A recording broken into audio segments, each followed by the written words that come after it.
Center. Before giving the floor to our chair, allow us to introduce the session. The evolving threat of terrorism across Africa, from the Sahel to the Horn and beyond, continues to challenge national governments, regional stability, and international peace efforts. While military operations and security-driven strategies have dominated the counterterrorism landscape, they have often yielded limited, short-term results. The persistence and expansion of terrorist networks calls for a deeper reassessment of current approaches and a renewed emphasis on inclusive, coordinated, and sustainable responses.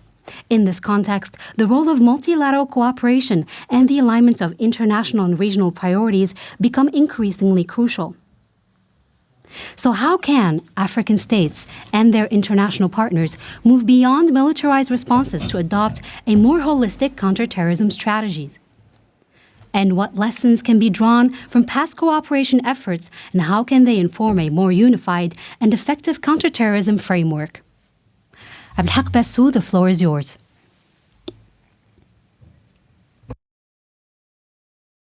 À tous. Donc,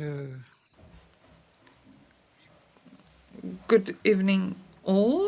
We are gathered once again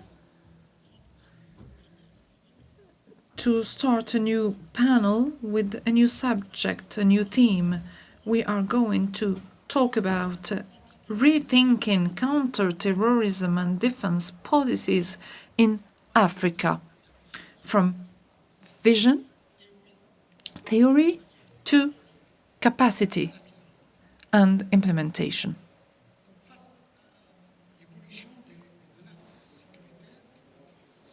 Conflicts and threats are constantly evolving, hence the necessity to rethink strategies, because there were changes in the nature of the terrorists' threats. Are these changes or these new MOs of terrorists shouldn't push us to rethink our defense policies, our counterterrorism strategies, and maybe the panelists would agree. How can we counter terrorism but also uprisings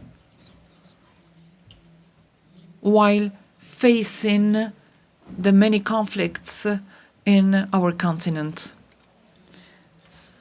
Before asking a question to our panelists, I would like to present our panelists.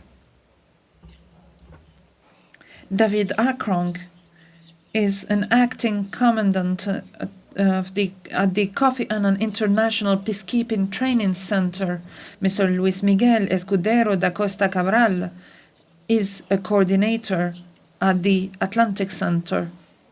Portugal. Abhishek Mishra is an associate fellow at the Manohar Parrikar Institute for Defense Studies and Analysis in India.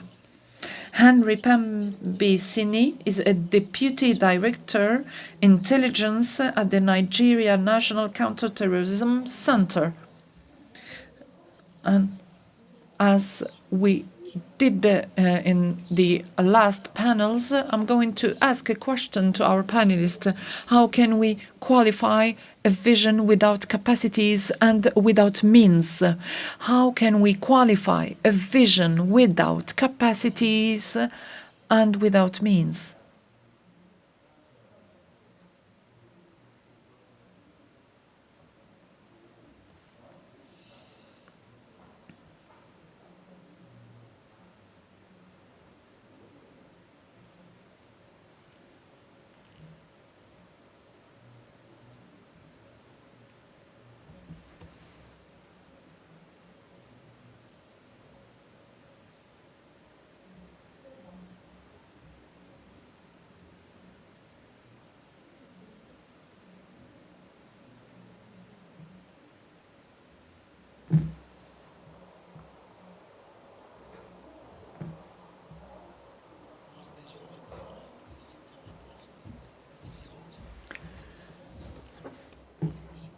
illusion, dream,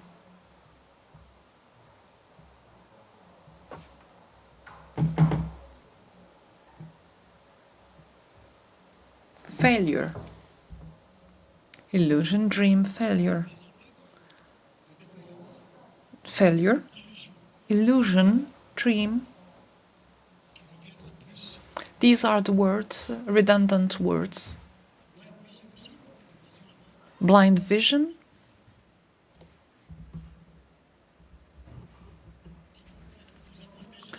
so this is the public's idea of a vision without any capacity nor means to be implemented. Now I'm going to give the floor to our panelists.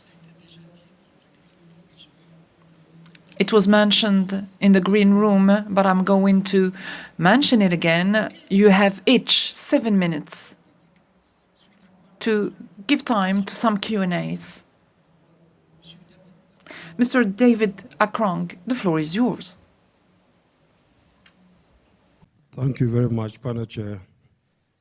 And let me thank the organizers for once again inviting me to come and be part of this very important discussion. I was here last year, and I must say I'm glad to be back. I continue to enjoy the warm hospitality of the people of Morocco, and for that matter, the Policy Center for New South. Let me take the issue of rethinking. Last week, I had the opportunity to chair the conference on African Security Symposium in Addis Ababa. And I must say that some of the issues that have been brought up are the very same issues that were under discussion just last week. We talk about border security, rolling into violent extremism, counterterrorism. We talk about transnational organized crimes. And then it flowed on to what we call displacement, migration, and of course, humanitarian crisis. The issue of cyber threats, cyber security came up, and ways of dealing with it. So I want to say that the issue of rethinking actually has started. But let me take you back to the, let me take you back a bit. The African Union, as far back as 2002, in Durban, started thinking about what we call the Continental African Defense and Security Policy, CAD-SP, as is usually known. They further went on to actualize it in Libya in 2004. And the essence of the policy, the framework guiding this policy, was basically to say we want to have a common defense policy that addresses the states within the African continent. What it meant was that if you touch one country, you touch all. And the idea is to be able to protect its citizens, fight the threats within, and also counter the threat from outside. But you agree with me that since that time, a lot has happened in the space. And the question is, what has the continent done with such a nice policy?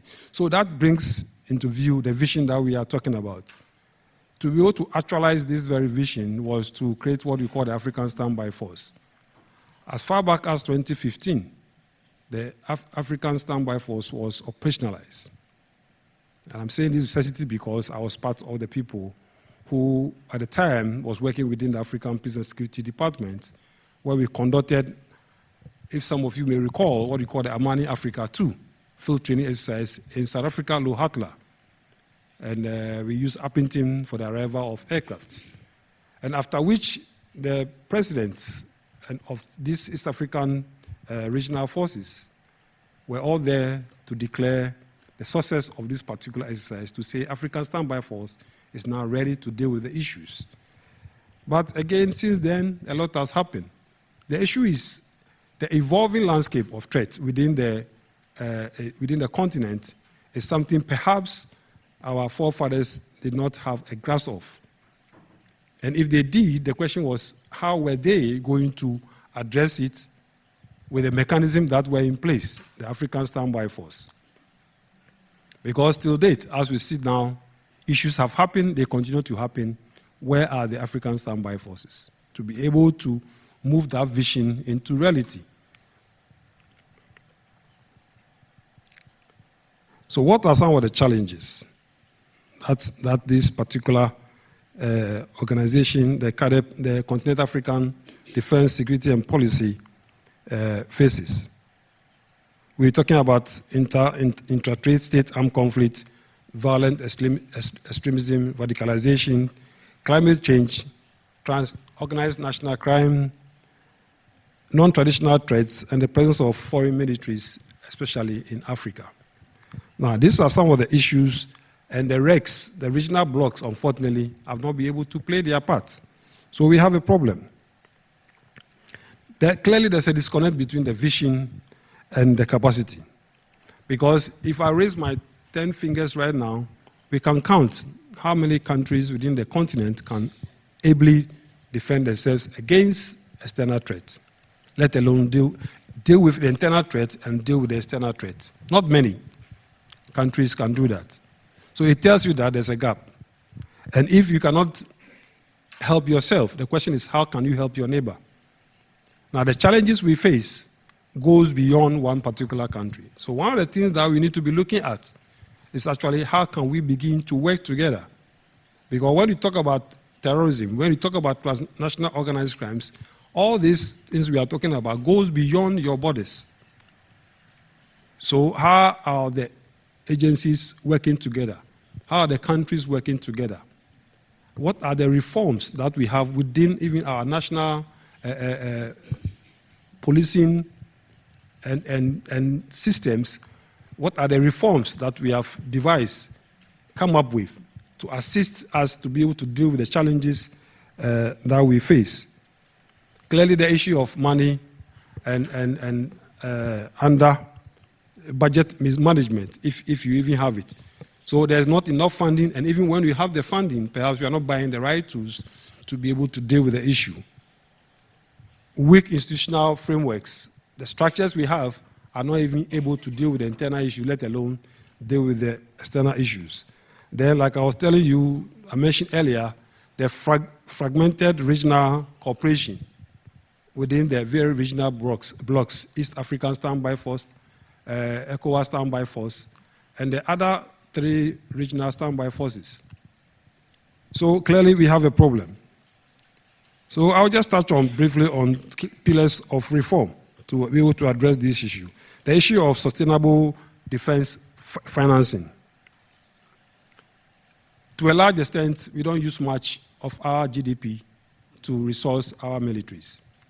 But let me quickly also add that the challenges we are facing cannot only be addressed by our military. So when we talk about addressing the gaps, perhaps defense policy must also look at an all-agency approach. In other words, you have to bring everybody into the picture.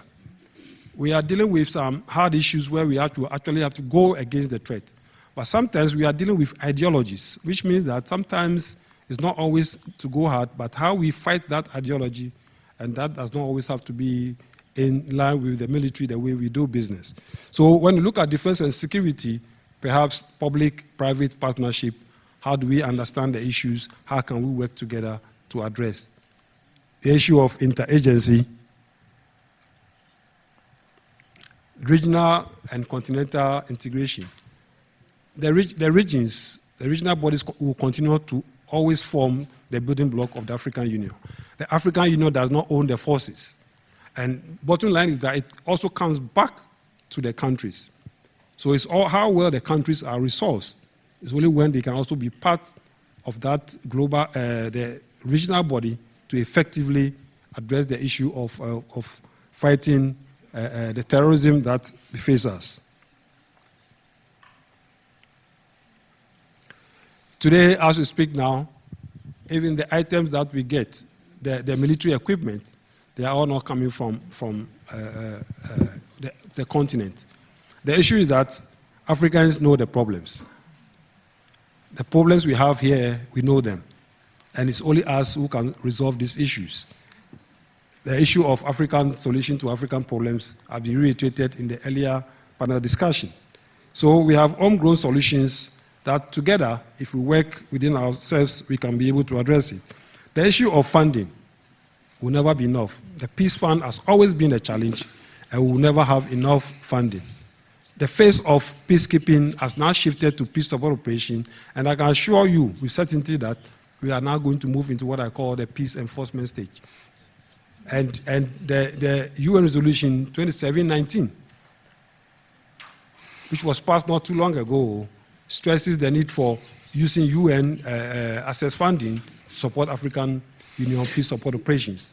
And that is the way we have to look at it. So we also have to address the issue of technology. How do we work with what we are faced with, that digital threat that we face, cyber security, in order to address the challenge? And last but not the least, as a point to consider, is also focus on the human security. Like I told you, when we leave the ungoverned spaces, we allow the terrorists and the threat to fill in those gaps.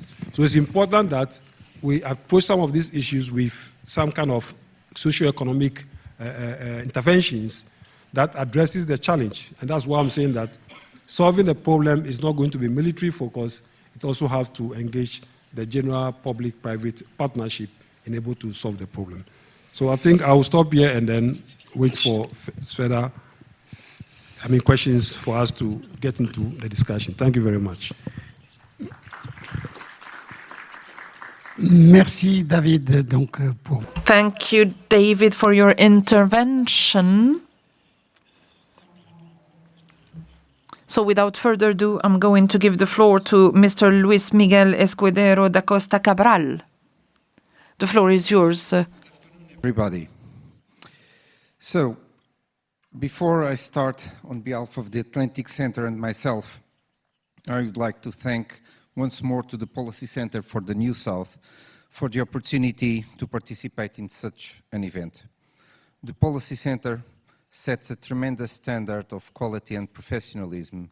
We, the Atlantic Center, are always proud to give our modest contribution to this amazing work. Dear Chair, dear panel colleagues, it's an honor to share this discussion with you, and I hope to bring some sea into this land-centric discussion. So I would like you to reflect on why none of the previous presentations or even questions, in all of them, you don't have a single word about the sea. I do think this is a problem. The Africa Peace and Security Conference bears a huge challenge in these present and uncertain times, addressing a challenge that remains one of the greatest threats to peace and development on the African continent. The evolving landscape of terrorist activity in the Sahel, the Lake Chad Basin and the Horn of Africa, and its dangerous expansion southward towards the Gulf of Guinea. Actually, I spent quite some time reflecting on how to address this theme, and I wasn't able to find a satisfactory answer because it is a very vast theme. So I hope that the points I choose to raise will drive us into a fruitful discussion. So regarding the security landscape, the threat is real and it is growing. Very briefly, because this is not the core business of the Atlantic Center, we identify at least Jenin, ISGS, and Al-Shabaab, building on insecurity and poor governance, some of them taking state functions and collecting taxes, and they are pressing south. So once confined to the northern Mali, they now operate across Burkina Faso and Niger, pushing aggressively towards the borders of Benin, Togo, and Ivory Coast. In the Lake Chad, it has evolved into a brutal and adaptive insurgency, embedding itself in local communities while conducting attacks that weaken already overstretched militaries.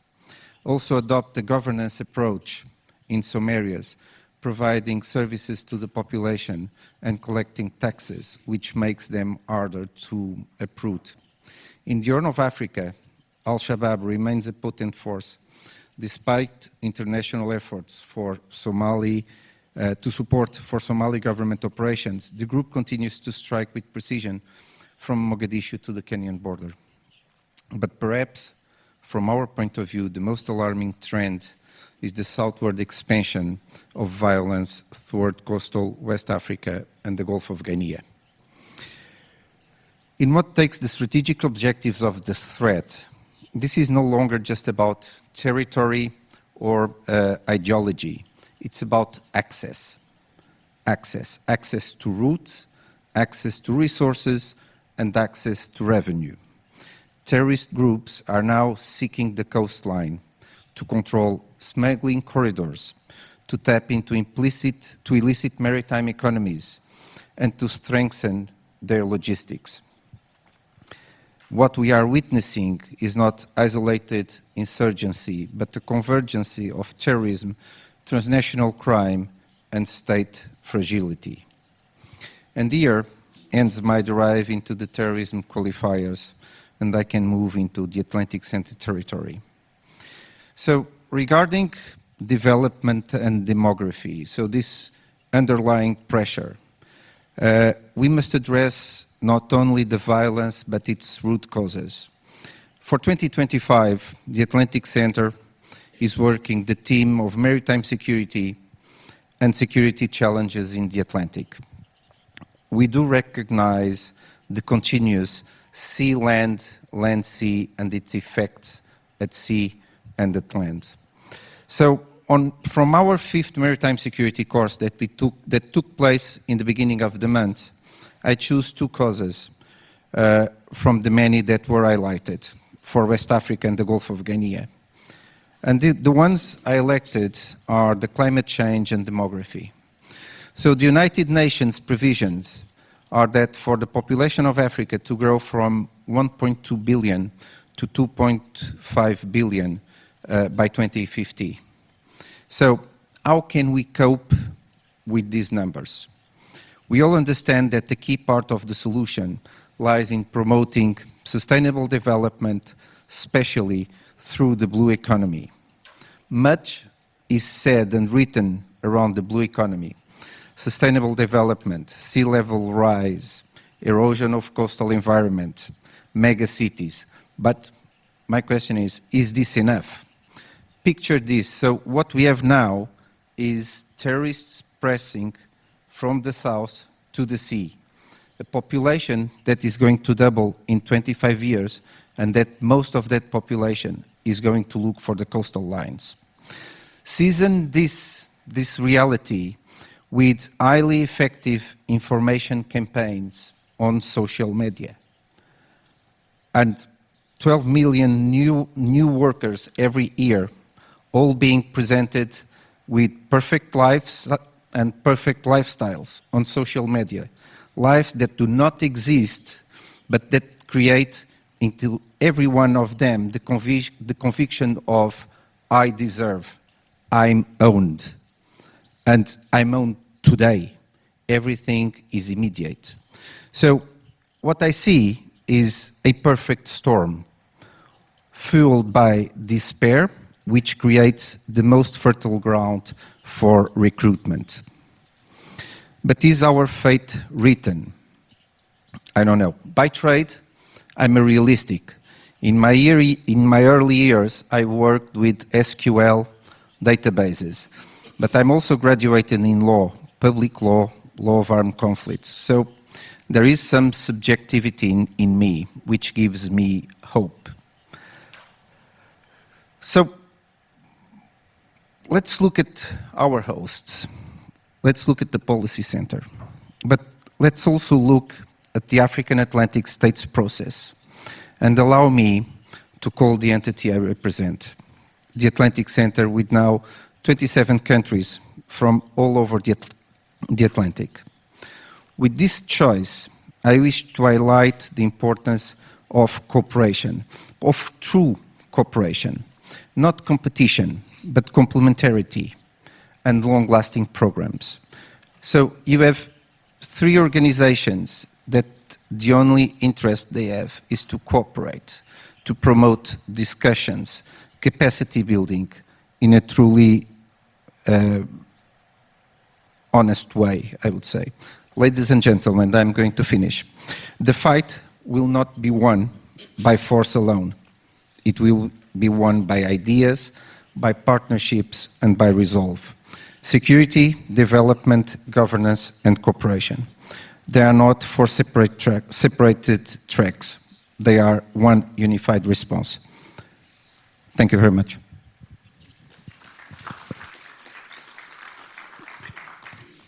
Merci, Luis Miguel.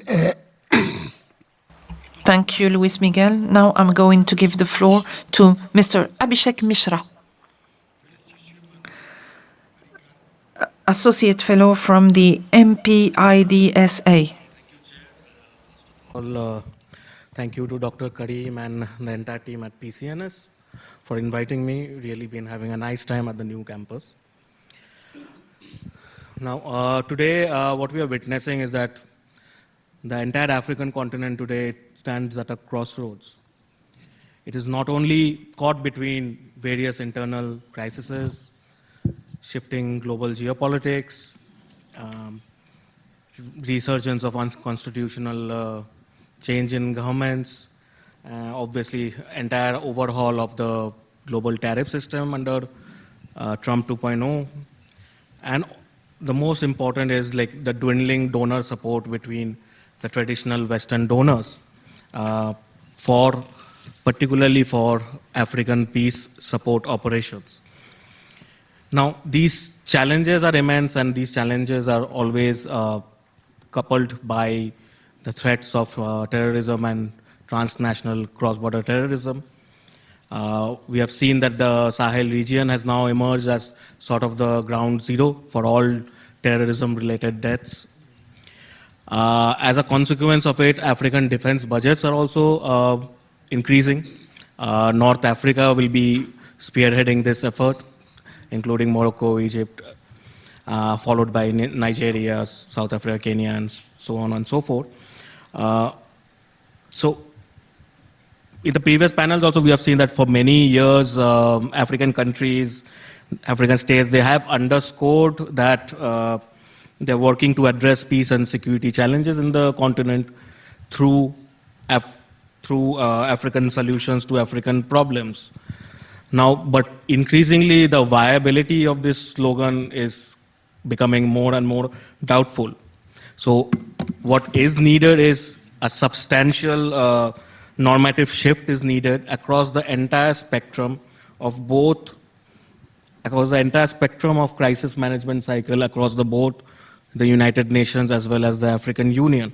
So rather than just a simple facelift, what is required is a complete rethink and complete overhaul, which reflects essentially the ongoing transformation of the international order presently.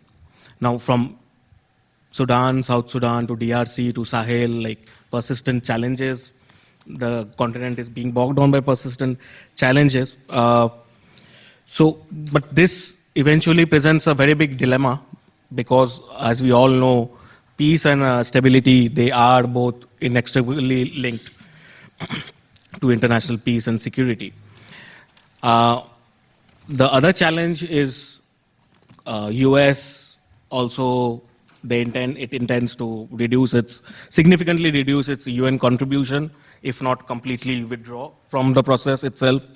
European Union, although while it is still remains committed to multilateralism, but its energies are now invested in what's happening in Ukraine.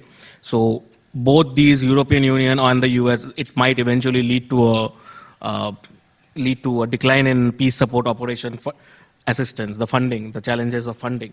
Now, traditional partners, obviously, we are seeing that they are growing reluctant in order to fund an instrument which has been finding it difficult to demonstrate its efficacy. So in terms of the African peace and security architecture, of course, why it has not succeeded till now, there are various reasons for it.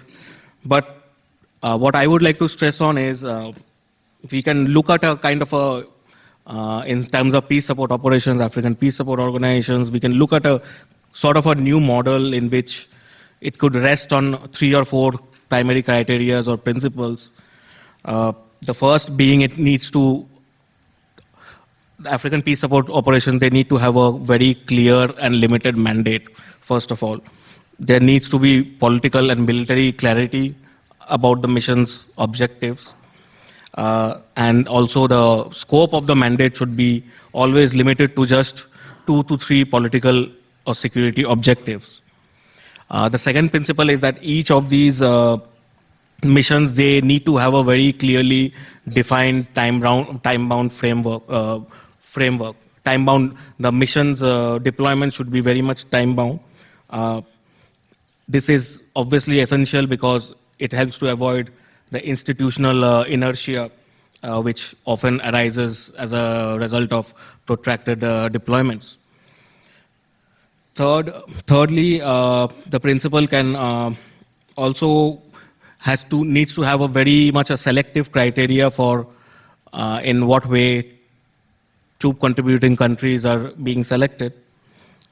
On the one side, there is the NATO's framework nations concept, whereas on the other side, currently there is the African Union-led nation approach. Maybe a sort of a middle ground can be considered for this. So African countries who are capable, who are more capable, that they need to be given more responsibilities in terms of leading missions, and they should be obviously supported by not more than 2 additional countries.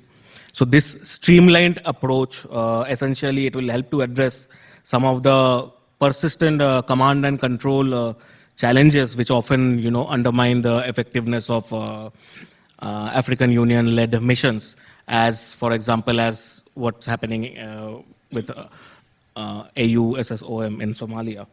Also, obviously, any states which are sharing border with a country which is being affected or where troops are being deployed, they should ideally be excluded from participating in these operations in order to safeguard, in order to avoid conflicts and safeguard their own interests. Now, of course, the problem of neighbors is a problem not just in Africa, but even from the region where I come from. So essentially, what we need to do is, what ideally can be done, in my opinion, is any sort of peace support operations going forward in the continent should avoid a very overly militarized approach to peace operations. A reimagined peace support operation, it should be based on the rationale of just acting swiftly, forcefully if necessary, and withdrawing as soon as the conditions permit, in order to basically leave the space for a sustainable peace process. So the utility of peacekeeping in Africa has always been in question. The question has always risen that is peacekeeping, are they solving the problem, or are they ending up becoming the problem in themselves? So what is needed right now is to reimagine how peace support operations are thought of and carried out.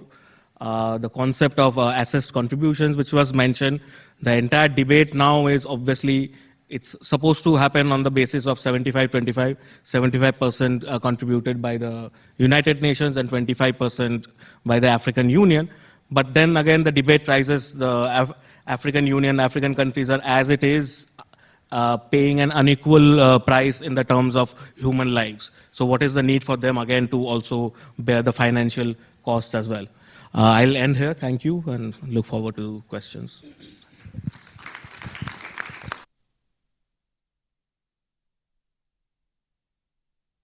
Merci Abhishek, et je crois que maintenant... Thank you very much, Bishek. I think now the floor is over to you, Flory. Thank you. Merci beaucoup à vous tous. I want to just begin by commending the Center for organizing such a good dialogue and discourse. I will say that it's not just only timely, but it's is actually important and something that is needful. I will say that the center has trailed actually the blaze in dealing with this situation because we have a big situation in Africa, and the problem is we are not able to sit down together and talk about this problem. And I liked what the executive director said at the opening. He said he wants us to take a situation where we discuss what we see about the world. You know, the world sees Africa from a different dimension, but this is an opportunity for us to say what we feel about the world, and this is what we are going to do at this very moment. Now, I align my thoughts with the first speaker who has talked about, and even in previous sessions, they've talked about the regional economic communities, the African Union, the ECOWAS Standby Force, and every other platforms that ought to deal with terrorism in Africa. And of course, the third speaker also highlighted certain things now. But I will go to take off from where Mr. Miguel spoke. He raised the question about, and we had this discussion before actually coming in, about the fact that nobody has said anything concerning the sea. And we were saying, so when we started talking, it was something that I already had in mind. So we agreed, but we didn't know that he's actually destined to speak before me. He said, okay, let's agree he was going to speak on this matter before myself, because he had a background, but of course I had some other details. Now, the U.S. Africa Command commander, General Michael Langley, made a recent comment recently about the terrorist groups targeting the coast. Now, it means if they are able to take an appropriate advantage of the sea, I tell you that with the terrorist groups we have at the moment in West Africa and the Sahel, what you know about this terrorist group in Somalia, Al-Shabaab, will be a child's play. That is the fact. It means every littoral states along the coast will experience a new dimension and wave of threats that we do not imagine and we have never thought of. Now the fact is, Africa is a land of mixed opportunities, so much resources, but at the same time, a land that is, a continent that is vulnerable, that is open to a lot of issues. I did a little study some time ago about conflict in the Sahel, particularly looking at Al-Qaeda in the Islamic Maghreb. And one of the kingpins, the leader of Al-Qaeda then, Mokhtar Belmokhtar, who operated around Burkina Faso, Mali, said, for them, operating in the Sahel gives them a vast array of recruitment platforms because of the vulnerability, because of the economic situation and everything that we find there. Now, one thing that poverty does is it leaves people incapacitated, it leaves people with lack, and then there are also underlying local conflicts, and then people become vulnerable, they become ready recruits for the terrorist groups.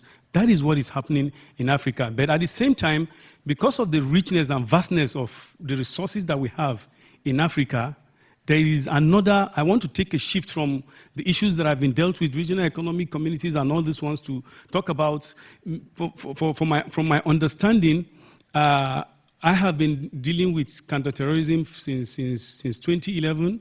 You know, being an investigator, being an officer in the field, and being somebody who has actually done prosecutions and investigations. And I tell you that what informs a good threat analysis is threat perception. Now, if you are not able to perceive the threat very well, you are not able to analyze it. And I will speak from the point of someone who has dealt with not just the situation, dealt with some of these individuals, to tell you that the way to go beyond just the militaristic approach that we have been dealing with, we have all the economic communities, we have several initiatives. In fact, we have the Accra Initiative, we have multinational joint task force, we have all sorts of things. But if they are not really working, then what are the issues? And I'll highlight some of the things, go straight away, and then as I talk about them, I'll bring up recommendations straight. And I want to say that we must actually depart from reactive approach to dealing with terrorism in Africa to proactive approach. And that brings me to the point that Mr. Miguel has said about the sea. Now, in my center, because I'm the Deputy Director of Intelligence of the National Counterterrorism Center, and what we do is coordinating the efforts of all the agencies in Nigeria, and also the center is meant to be a regional center of excellence to deal with terrorism in West Africa and the Sahel. We're trying to see how we bring in nations from the region into a working approach into intelligence fusion and how we can together deal with terrorism. Now, in one of our briefings, in the course of this week, we had a briefing on Tuesday, and I was preparing. I said, okay, I need to go prepare for my trip. And one of the desk officers on the JTAB terrorism said they have concerns they want to discuss about terrorist access to the coast. Now, I did not sit down to finish up the discussion with them, but I said, the Nigerian coastal region is in the south-south. Now, Boko Haram terrorism, then ISSP terrorism, and SARU operates in the northeast, the north central, and the northwest. I asked the question, I said, militancy is in the Niger Delta, which is in the south-south, and what they are fighting is a resource cost phenomena, and they are fighting over resources, and it is not what we can perceive, even though they employ tactics that seem to be like terrorism, but the issue is not behind it is not laced with any form of ideology. And I said, do you think that the militants in the Niger Delta will allow the terrorists from the northwest, northeast, or north central, or even bandits to come to access the sea from the south-south? Now, it left a lot of vacuum. Nobody could give me that answer. But it's something I will go back and want to discuss. But I tell you that taking a proactive approach is us discussing that issue that you highlighted, and we're looking at the possibility that these guys may have access to the coast, even compromising situations with the militants in the south-south. It is a possibility. We can't say it can be done. Now, I highlight this because from experience, I've seen that we have banditry in the north central and in the northwest of Nigeria. And these guys are not religious-based groups, but employ the tactics of terrorism to carry out the banditry. Now, you will see that they will go as bandits and as kidnappers who are into transnational organized crimes, gun running and the rest of them. They will go to the southwest, southeast, and conduct kidnapping operations. Now, when they conduct kidnapping operations, they will come in to the north central. If they have a victim, they will trade off the victim for 1 million naira, and if you're not able to pay, they go to somewhere in the north central and sell off this individual for 1.5 million naira. Now, these are kidnappers, most of whom may be Christians, may be people from the south.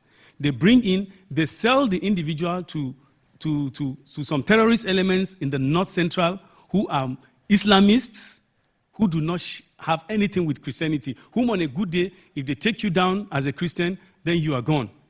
They will sell to these persons, then they will raise your value and premium, and then move to the northwest and increase your premium until you are able to get ransom paid on your head. Otherwise, if there's any attempts to come for rescue, they get to kill you. So I looked at if there is this kind of unholy alliance between three different groups coming together, then there is also the possibility that they can have an alliance in the south-south. Because you realize that when you find the Boko Haram, the ISWAP, and SARU procuring weapons, some of the time they have access from weapons from even the militants from the south-south. So it means beyond the ideology of Boko Haram or any terrorist group, there is also the criminal ideology behind it. And I've seen over time with experience that usually when you find a budding terrorist group that comes up...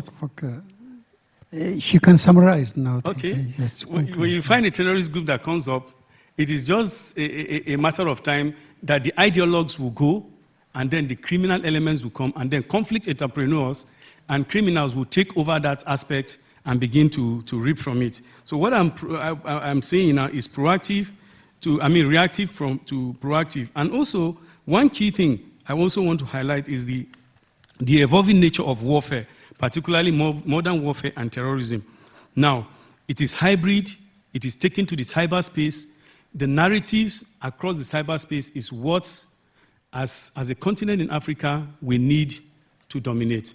Now, you see people get self-radicalized online because they have read certain treatises like milestones in Islam that tells you, okay, there are 3 forms of jihad, and there are 2 types of civilization, the Western civilization and Islamic civilization.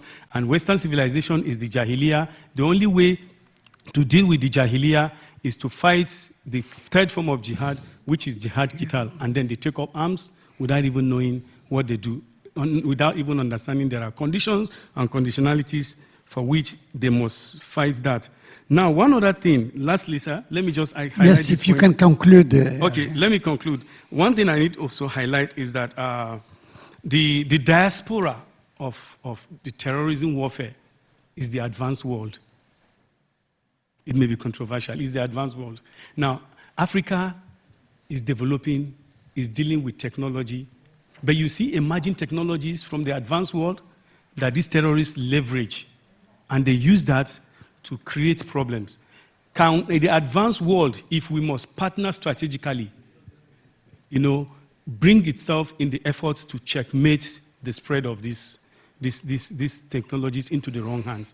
The use of the internet, the use of the cyberspace. Henri, if you can conclude, we will let you time after the panel. Yes. So, thank you.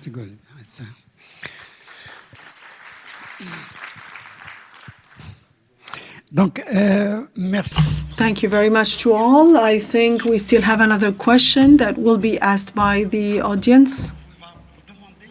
We would like to ask you, because we spoke some time back about a vision that has no capacity and no financial means. You qualified it, and I think you provided all the adjectives, which means that it's a defective vision. It's a vision which is only a dream and an illusion. I think that everybody agrees with me on this, on the fact that a vision without capacity and without means is only a dream. And now the question that remains is, what's missing for terrorism, counterterrorism and efficacy? You will have to answer by phone, and it would be time for me to ask the question once again to my panelists. I want them to articulate that in one sentence and 30 seconds. According to you, what is missing to African terrorism for more efficacy? In one sentence, please. Thank you. Over to you. If you want to answer, please grab a microphone. I can answer first, and this is a personal answer. So I do think what is really missing is a true will of fighting terrorism. Merci. David?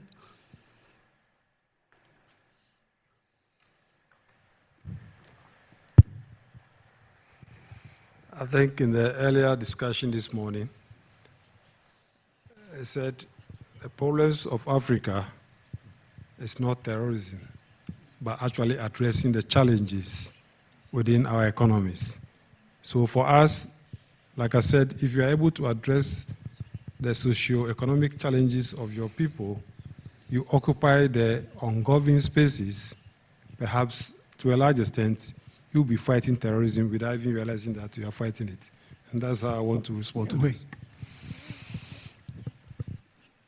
Merci, merci David. Thank you very much, David. Abhishek, over to you.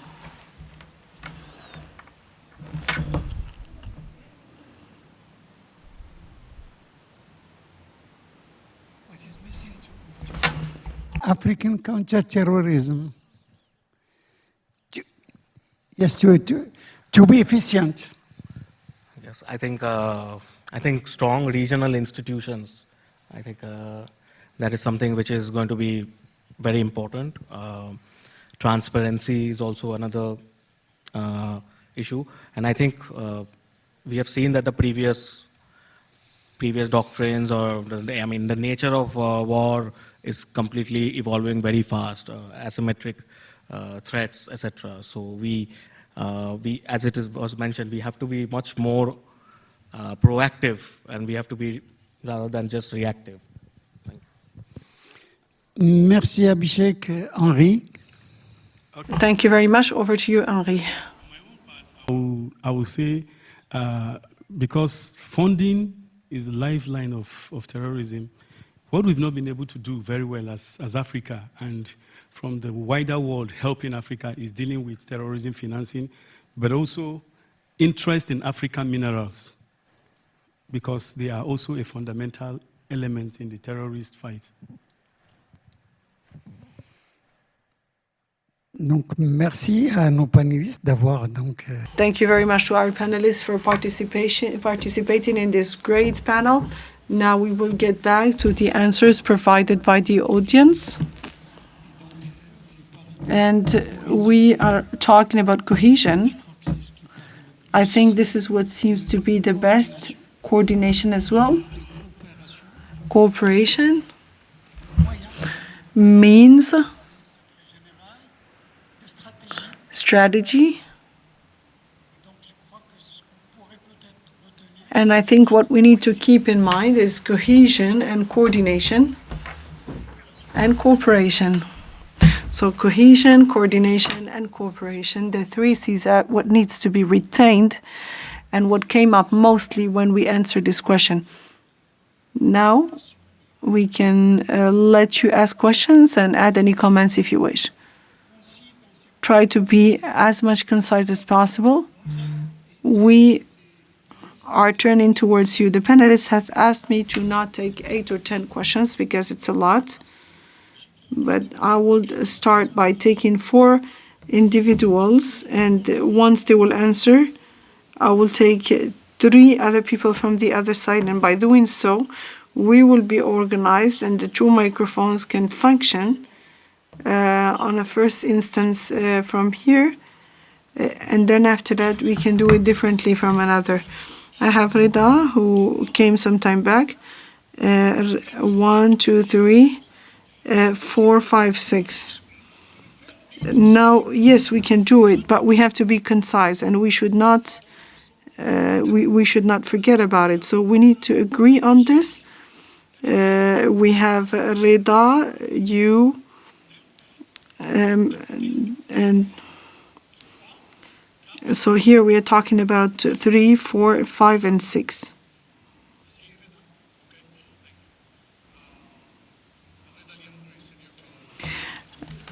The question is to Mr. Henry. Can you tell us, if you could, what Nigeria is doing right now with the recent trend of ISWAP using drones in northeast Nigeria? Thank you. Merci Reda, surtout pour la. Thank you very much, Rida, for being so brief. The other question here.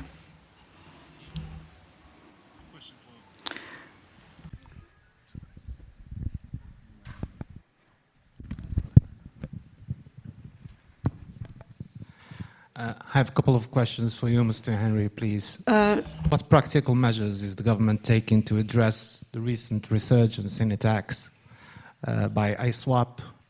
And what reassurance can you offer foreign investors in general, local or foreign, that the government is dealing with insecurity in Nigeria? And lastly, what sort of measures the government intends to take in order to reduce the tensions between farmers and herders?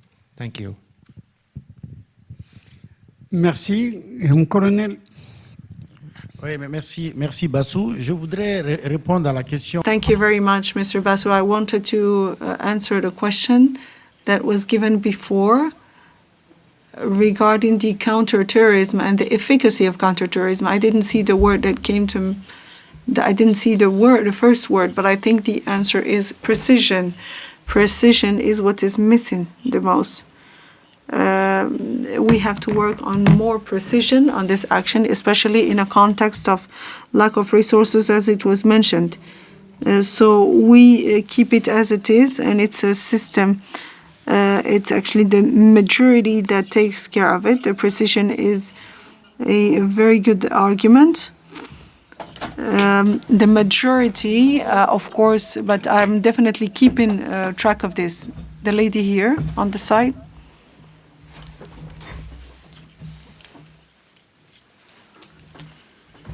What would be, according to you, the most efficient way to involve the population, who are the population that is directly targeted by terrorism? How can we get an efficient way to involve the population for an efficient result of the counterterrorism policy? Thank you.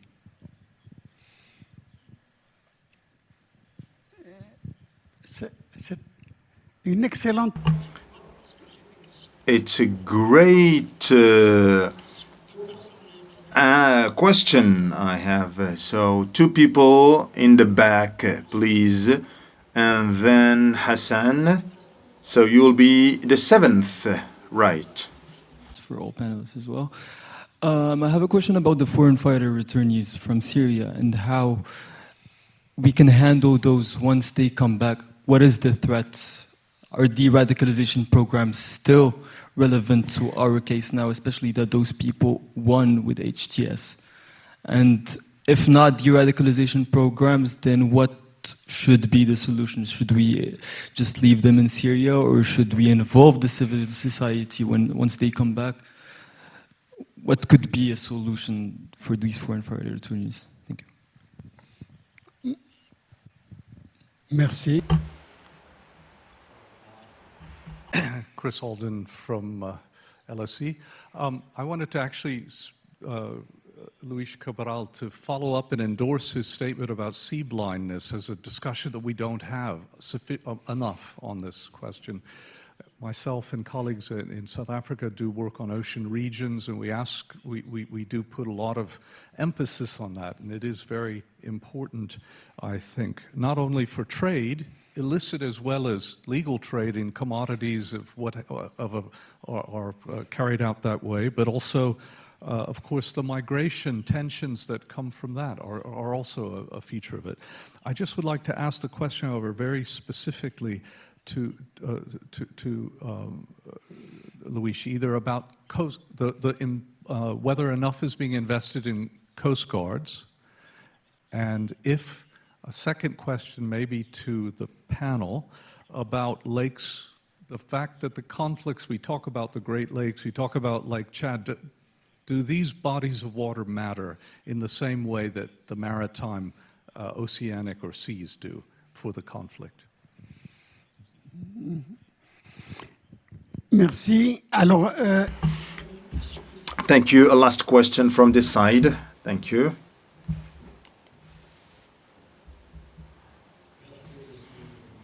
Thank you, Mr. President. Mr. Luis, you have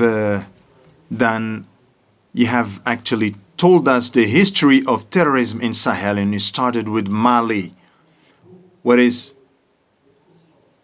There is actually a side that we overlook. Terrorism was exported to Mali. So, Mokhtar Belmokhtar is an Algerian, Doktel is an Algerian, As-Sahrawi is from Polisario, and a lot.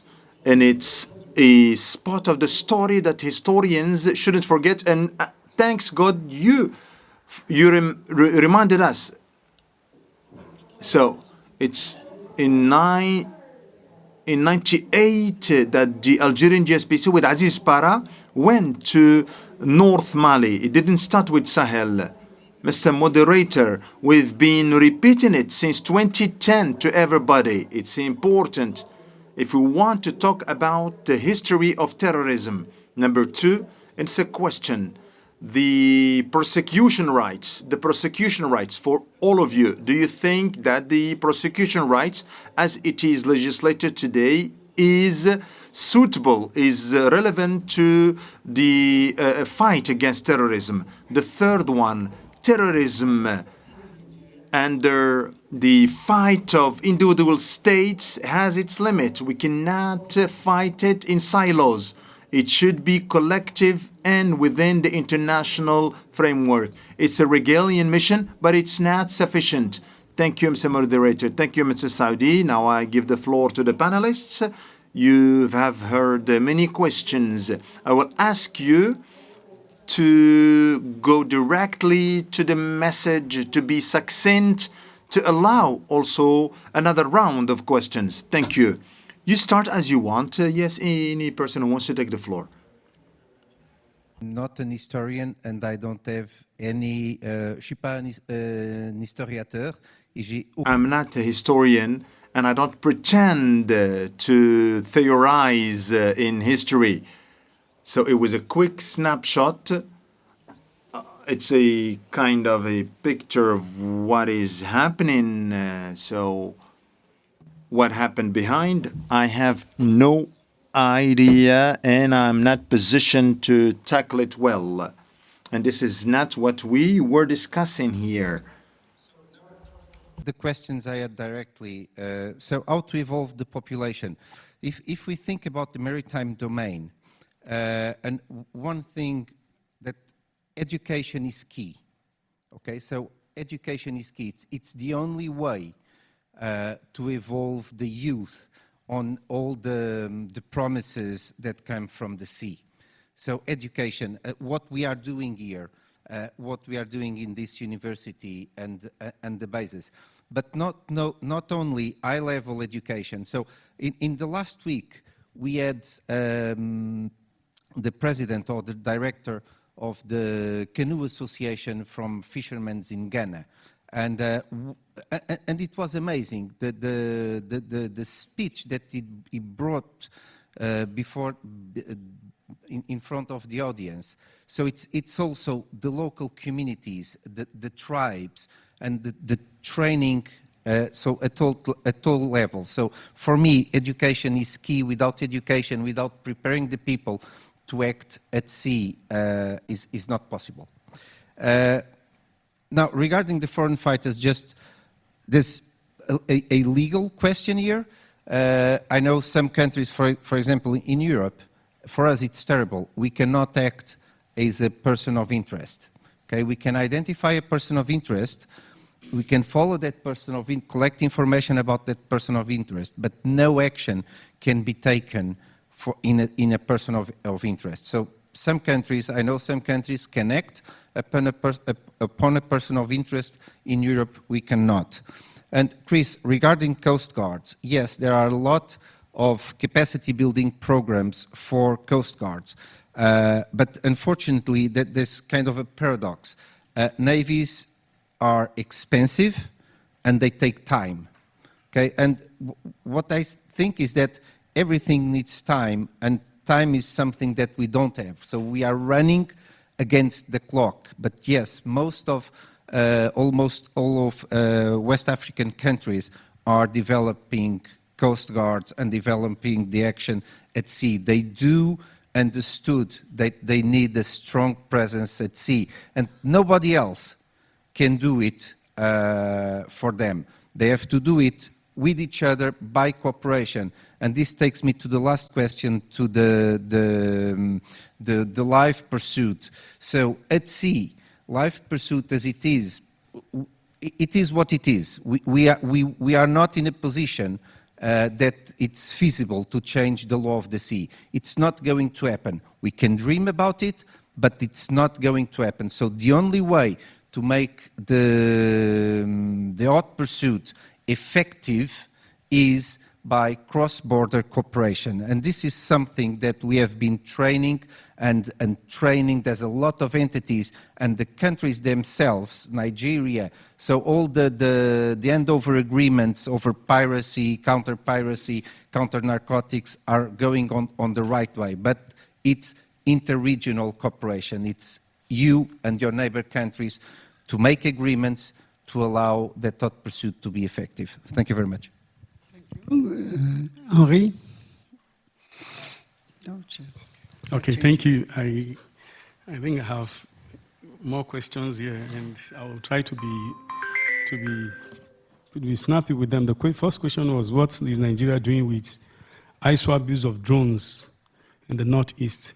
Now, what we are doing with the use of drones, particularly through regular border security is we're tightening measures on drone control and usage. Now, even for those who use drones for commercial purposes, understanding that even commercial off-the-shelf drones can be used and armed for kamikaze attacks, we're upscaling measures, regulatory control of the use of drones, and when you enter through the regular borders. Then, of course, through the porous borders, because we share porous borders with Niger, Cameroon, Chad, even though Niger is no longer part of the multinational joint task force, and these countries are left ECOWAS, but we still exploit diplomatic and bilateral relationships that we have with them to always highlight these things to them.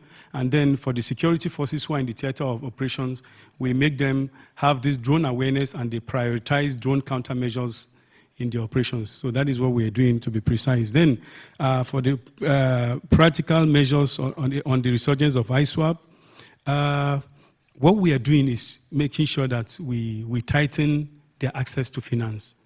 Now, ISWAP is an affiliate of ISIS. They try to fund finance to them. And if you check our records, you realize that over the past 4 years, we've prosecuted over 200 persons relating to terrorism financing, particularly relating to ISWAP. So we're able to, through the formal financial sector, check them out, through the fintechs, check them out. But of course, they also exploit informal sector, and that is a major problem. They put levies on communities, not zakat, they forcefully impose levies on communities. They will tell you before you access your farmlands, in the rainy season, you have to pay all this. So we try to see how we exploit local assets to get information that will enable interdiction of these terrorist groups so that we deny them freedom of operation and the fields there. Then as to the tension between farmers and herders. Now, usually what we have come to see is that there is an infiltration of the herders by militants, by militia groups. Some of them are bandits, they are not herders.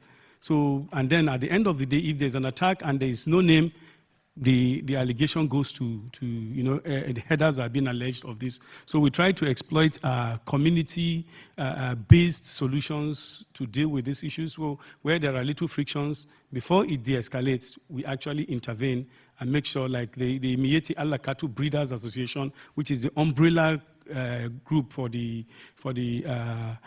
cattle breeders and herders, they intervene. Of course, we are also considering a review of the ECOWAS Treaty on Transhumans. Now, that is what allows free access to persons and livestock into Nigeria and through the border communities. But then some of these guys are not people who come and they want to live by the laws. So we're considering regulatory controls and the access to ensure that if you come in, then you are bound by that protocols of, the elements of the protocols and treaty. I think we will let the other panelists answer other questions. No, these ones were directed to me. Yes, go on, but yes, if you can do it in 1 minute, I think, yes. I think there was a question of what are the efficient ways to address terrorism. We've touched on some of them, but like I said, there's the need to create awareness in the first place. And that is what centers like what we are doing right now, having the conversation. For the center where I head, the Kofi Annan International Peacekeeping Training Center, some of the things we do is to train. And we do training in terrorism, violent extremism, counterterrorism and violent extremism. We do a lot of training also in the maritime security area. And a lot of that, but not only training, but we carry out education, policy advocacy, engagement. Continuously, that's what we do. But like I said, that is not enough if there's not the intervention that is required by the government themselves to do it. We have to realize something, that the people that are actually involved or easily radicalized are the young ones, the youth. In Africa today, that is the largest population we have. That is the numbers who are requiring some kind of inclusion in the way our government leadership actually involve them in the discussion, in the leadership. Because if you talk about national security, you will be putting your country, your region at a risk if you don't get the youth involved. So I think finding something for them to do, meaningful, gainful employment, addressing closing the ongoing spaces, making sure that we provide what the terrorists will provide, changing also the narrative in terms of the misinformation, disinformation, by making sure that we live for our people. I think that's the bottom line. Because once they realize that there's some hope of life, nobody will want to put their lives at risk. So we can do all the training, we can do the advocacy, but those interventions will have to take place. And to me, it has been mentioned already, partnership, engagement, cross-border engagement, because the threats are always emerging, they are always evolving, and we have to be talking amongst each other to be able to address them. Thank you very much. Thank you. Quickly, how to involve local populations into the counterterrorism policies. I believe that has to be entirely a bottom-up approach, in the sense you have to conduct mass sensitization programs, the way in which the local community, they have to be involved. As my co-panelists mentioned as well, education is very important. On top of that, the medium through which the news is being transmitted, that has to be very much transparent, and at a very granular level, maybe have more, mock drills or something along those lines. Thank you. Thank you. And maintenant, nous allons prendre des questions ici. Alors. Let's go for a second round of questions. 1, 2, 3, 4. So,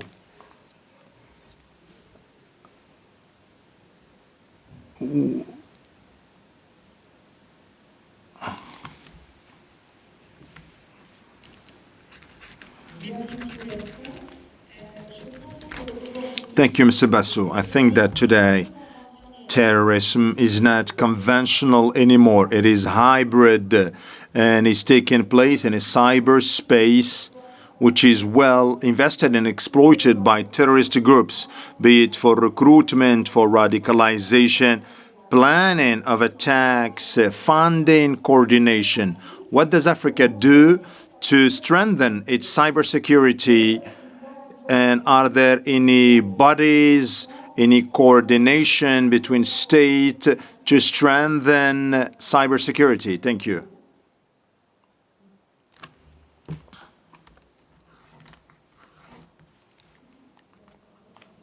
Yes, you, ma'am, and then you, sir. For the insightful presentations. My question would be directed to David. I'm glad you talked about the ASF. And, in Africa, for the last at least 2 decades, interstate wars was the thing of the past. But it looks like that there is an emergent threat or a looming threat that interstate wars could possibly become a reality, especially, for example, if you look at the Horn of Africa, Ethiopia, Eritrea, Ethiopia, Somalia, DRC, Rwanda, and other countries.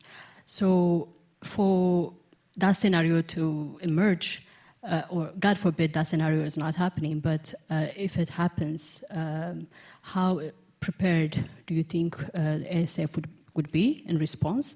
Will it have the political will to activate, or will it further paralyze and die a natural death? The second question, all of the panels can touch upon it, but maybe Luis, there is this Operation Prosperity, by the Operation Prosperity by the US. It's led by the US and its coalition of some Nordic countries and others. How do you assess it's targeting Houthis in Yemen, but it occupies the Red Sea arena. So do you think it's bringing more peace or prosperity, as it says, or do you think there will be more threats or polluting that area in terms of security? Thank you. I think.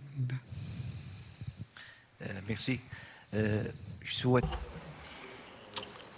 I want a clarification of Mr. Scudero. We know well that when Algeria tried to eradicate terrorism, they exported it to Mali, and terrorism was strengthened by drug trafficking.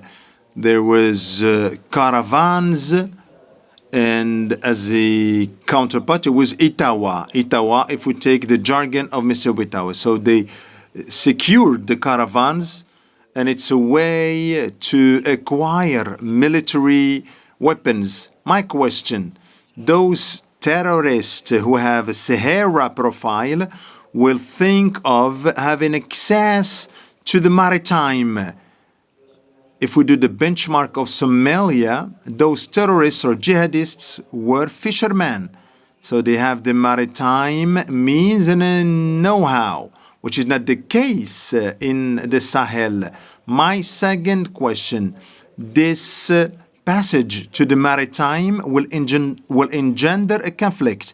This will harm drug traffickers.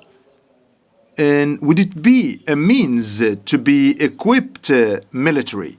I think there are two people. Yes, you and the person in the back, and the 5 questions. And because of time, I cannot take more. And later, I'll give the floor to the panelists. And I want you really to be succinct. If you want to answer, of course. I just have a question for Mr. Henry. Sir, following your point about the need to perceive threats before analyzing them, how is the center improving its ability to detect early drivers of violence in places like Benue, where resource stress, land disputes, and displays due to climate are fueling insecurity? And also, do you think like mediation is a good strategy for mediating these tensions that have been happening in Benue, seeing that these are problems that have been happening for a very long time and for plenty of years now? Thank you. Last question. Bonjour. Hello, Ines Safi. I proudly study at UM6P in international relations business. My question is the following. Based on the colonial heritage that weakened the governance structures in Africa, how could we envisage an African approach to fight against terrorism in the unstable countries, or a hybrid endogenous and exogenous approach is requested? So the 5 questions, and over to you, dear panelists. I won't tell you how much time, because we have already gone beyond time, but please do your best to be succinct and brief. Thank you. I'll take the question of the ASF and the emergence of interstate conflict. To a large extent, let me say that the militaries are trained to engage in state to state. The issue of counterterrorism training comes actually after. That is not the focus of any national security strategy. But over time, we are beginning to realize that it's something that militaries now need as an additional training, because that is the emerging threat that we are faced with. The issue of how to deal with this, and I believe that African Union, to a large extent, have what we call the continental early warning systems. We are also talking about building fusion cells or fusion centers where intelligence information will be shared. So when you put all together, when it comes to the issue of once you're able to detect it early, then the question of diplomacy will have to come in play, or come into play. The issue of using military is always the last resort, never the first.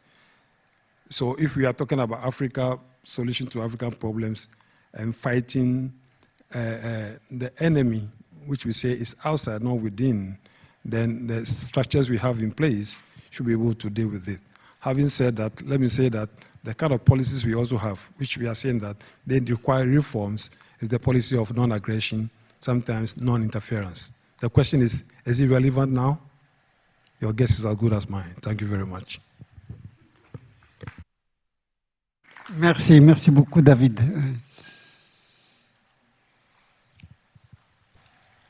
So I have two questions. So first question, Operation Prosperity.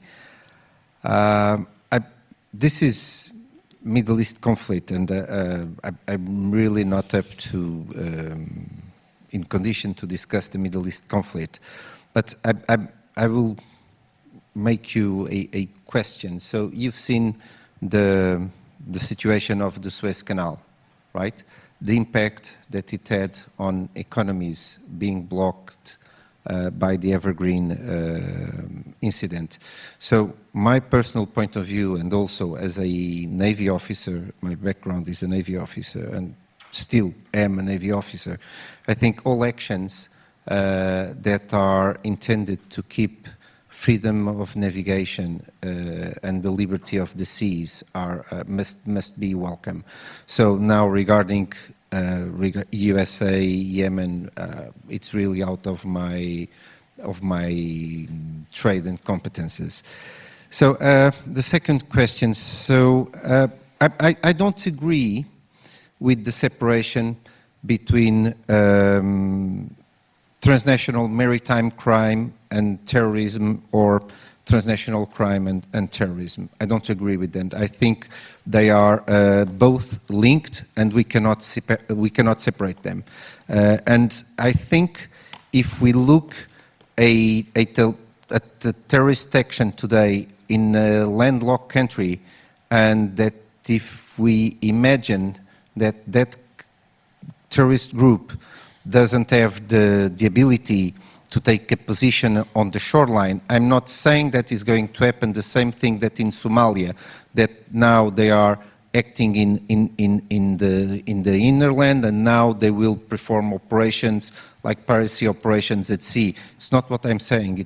I'm saying they want to control access to the sea, which is different. Okay, so, and let's not be innocent and underestimate the capacity of the terrorist groups nowadays. Thank you very much. Thank you.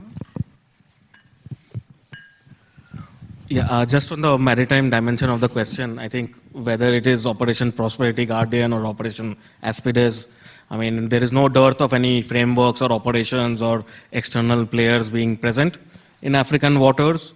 But I think the bigger picture or the bigger question to ask is, how does, going forward, external actors justify their presence in African waters?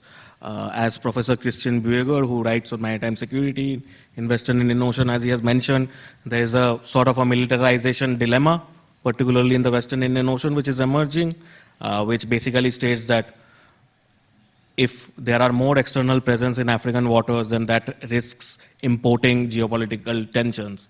Look at what US, China, or whatever, or maybe in the future, India, China, and the Indian Ocean, etc. can be doing. But at the same time, the other side of the argument is, since African countries, they do not have the capability to patrol the maritime zones, EEZs on their own, they need the capacity and help as well.